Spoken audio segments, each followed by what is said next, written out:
গ্রামের এই ছোট্ট বাড়িটি হল দিনমজুর রতনের। বাড়ির উঠোন বসে কিছু ভাবছে রতন, দেখে খুব চিন্তিত মনে হচ্ছে। রতনের বউ মারা গেছে বেশ কয়েক বছর হল। তার একটা ছোট ছেলে আছে, ছেলেটা কিছুদিন যাবৎ বেশ অসুস্থ।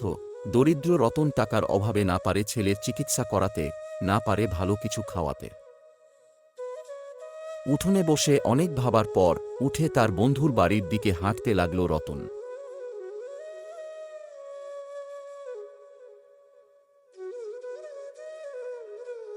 নিলয়, বাড়িতে আছিস?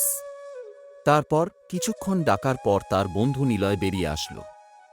কি রে, কি মনে করে? আমার কিছু টাকা লাগতো বন্ধু, আমার ছেলেটা বেশ অসুস্থ। তোকে আমি কেন টাকা দিতে যাব? আর তোকে টাকা দিলেও তুই সেটা ফেরত দিবি কিভাবে? নিলয়ের কাছে টাকা না পেয়ে মন খারাপ করে সে চলে গেল। তারপর মন খারাপ করে নদীর ধারে গিয়ে বসে রইল রতন। ওইদিকে ঘরে তার অসুস্থ ছেলে একাই। তারপর কোনো উপায় না পেয়ে আবারও বাড়ির পথে হাঁটতে লাগল রতন।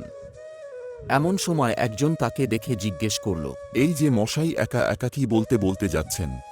তেমন কিছু নয়, কিন্তু আপনাকে ঠিক চিনলাম না। আপনি আমাকে না চিনলেও আমি কিন্তু আপনাকে চিনতে পেরেছি। এবার বলুন তো কি হয়েছে, আপনাকে এত চিন্তিত লাগছে কেন? আমার ছেলেটা বেশ কিছুদিন ধরে বেশ অসুস্থ, টাকার অভাবে চিকিৎসা করাতেও পারছি না। এই নিন, এই টাকা দিয়ে ছেলের চিকিৎসা করাবেন। কিন্তু আপনার কাছে থেকে টাকা নেয়া কি ঠিক হবে? আপনার হয়তো মনে নেই, আমি একদিন কিছু খাইতে না পেরে আপনার বাড়িতে গেছিলাম। সেদিন আপনি আমাকে খাবার দিয়েছিলেন, টাকাও দিয়েছিলেন। আমি তা ভুলি নাই। ধন্যবাদ, উপরওয়ালা আপনার ভালো করুক। টাকা নিয়ে রতন বাড়িতে গিয়ে ছেলেকে ডাক্তার দেখালো। তারপর ছেলে সুস্থ হয়ে উঠল এবং সুন্দরভাবে জীবন কাটাতে লাগল। নীতিকথা: কারো উপকার করলে তার ফল আপনিও পাবেন।